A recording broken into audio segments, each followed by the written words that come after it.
Hi, welcome to Grey Horse Yoga. As you can see today, my trusty steed Casey is going to help us show you a few poses that you can do on horseback to help you when you're riding. I just rode, so this is a great stretch for after you ride, but you can do this before too. Important thing, safety first. Helmet on, chin strap hooked in a safe area. We're inside the ring. If you have any doubts whether your horse will be upset with you doing a little movement, it's going to be a very small movement, have somebody hold your horse. And always, with these movements, keep at least one hand on the reins. So if I can get Mr. Casey to just do a little yoga himself, relax a little bit. So we're just going to start with some very simple stretches for the neck. So make sure your weight is even in the saddle. So think of feeling both sit bones in the saddle, nice length in the spine, the sternum's lifting. Imagine there's a string attached to the crown of your head to the top of the helmet, lengthening you up. Take a nice inhale, and as you exhale, just gently release your chin down towards your chest. You feel a little stretch in the back of the neck. So I'm not letting my head collapse forward. I'm just tucking the chin slightly, and then gently bring the gaze back up. And then exhale again, chin towards the chest, and back up. One more time like that. Again, you may feel this in not only the neck, but the shoulders. And then come back to center. This time a little turning the head side to side. Nice deep inhale.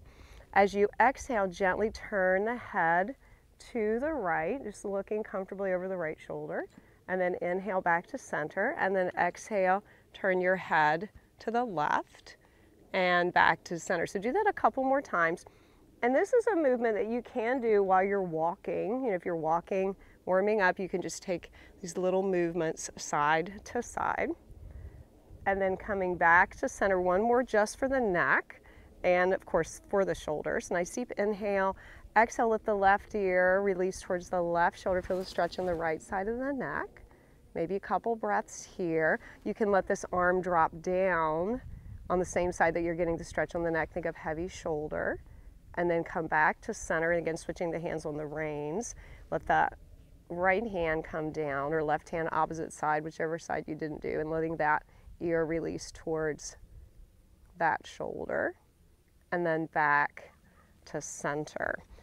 And then again, hands stay on the reins. We do a little pelvic tilt. So even weight in the sit bones. As you inhale, think of tilting your pelvis forward. So as if the pelvis is a bowl, we're tipping the water forward onto the front of our mat. You're going to create a bigger arch in your lower back. And then as you exhale, you're going to round back. I'm actually going to turn Casey to the side so you can see that a little bit better. So buddy, just turn to the side. So again, little tip forward of the pelvis as you inhale, and a little tip back of the pelvis as you exhale. So this smaller movement is what you find when you're following the motion of this horse in the canter. So again, just a little forward and back, and again, you can switch hands on the reins if that feels a little bit better for you. Next sequence, little lateral flexion. Just like our horses, we have a hollow side and a stiff side. Important thing, I think, for horses, typically if we were seated on a mat, we'd sweep the arm out to the side. They may not like to see that in their in their vision, peripheral vision. So I'm going to take one hand and I'm just going to extend it up towards the sky. Nice deep inhale, and then exhale, just gently reach over to the side. Make sure you keep both sit bones even in the saddle. Feel that nice stretch. You can even think of pressing a little bit more down through the stirrup on that side. Inhale and exhale. This feels great actually. And then come back up to center, and then just let that hand release down. Again, switching hands on the reins, and then extend that arm straight up. And then exhale, reach over to the opposite side. Again, maybe think of pressing down a little bit into that stirrup on that same side. Again, still even weight in the sit bones. Make sure you're breathing. And then back to center. Again, let that arm come back down. So spinal twisting. Again, keeping hands, one hand at least on the reins. So we'll start to twisting to the left. So I'm going to have my right hand onto the reins and just rest it on the front of the saddle.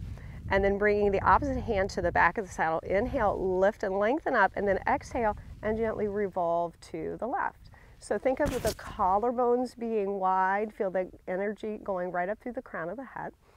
Inhale and exhale. And again, this is another one that you can do while you're walking. You know, as you're walking around, you can just, again, just keeping hold of the reins, keep control of your beast, and turn to one side. And then switching back to center, untwist, pause for a moment, nice length in the spine, neutral, and then both hands in the left hand, right hand back to the cantle. Inhale, lengthen up, and then revolve your torso to the right. Again, even weight in the sit bones. You might feel the left sit bone shift a little bit, tiny bit forward. That's fine. Just depends on the comfort level for your lower back. Inhale and exhale. And then gently again back to center. Take a breath. Again, always find neutral, especially after a twist. Inhale and exhale. So little opening, little front extension here. So I'm going to take my left hand either on the back of the saddle or maybe back on Casey's back, as long as he doesn't mind. I'm going to inhale and lengthen up and think of drawing that shoulder back, lifting the sternum, maybe take the gaze a little up if that feels okay. You'll notice I'm keeping both this other hand on the reins. If you had somebody holding your horse, you could put both hands back as long as someone had control, but don't let go of both of the reins if someone else does not have control of your animal. A nice extension through the front of the body, and then gently come back to center. That's really great for getting us out of that hunched position when we ride, which is my default position. So hand again behind the, either on the saddle or behind the saddle. Draw that right shoulder back, lift the sternum. Again, look up only if that feels okay for your neck. If not, keep your chin towards your collarbones, but still think of the collarbones being wide and the sternum lifting. Make sure you're breathing. And then gently again come back to center. So one last little sequence, and again, very carefully, we're going to do a little forward bend. So I'm going to place one hand on Casey's neck. Maybe Casey, he wants to face you while we're doing the forward bend. One hand on his neck, and I'm just going to fold a little forward and come a little off to the side. So I'm not folding right over his neck, because if he raised his head, I don't want to get a bloody nose or a black eye or something. So again, and I've still got hold of the reins, and I'm going to come back up, and then I'm going to switch sides. Again, hand on his neck. I'm going to hinge forward on the opposite side. Inhale and exhale. And then gently come back up to center. Good. So I hope that little sequence helps you. Again, I just rode, so that felt really good after riding to kind of loosen up. You can also do that, you know, if you're on a reliable horse, you know, on your stroll to the ring, you know, maybe do a little of the neck releases, anything where, again, you're keeping control of your steed. But Casey is very happy, I think, to join us today. And I hope to see you all sometime soon in the saddle or on the mat. Have a great day. Thanks. Bye-bye.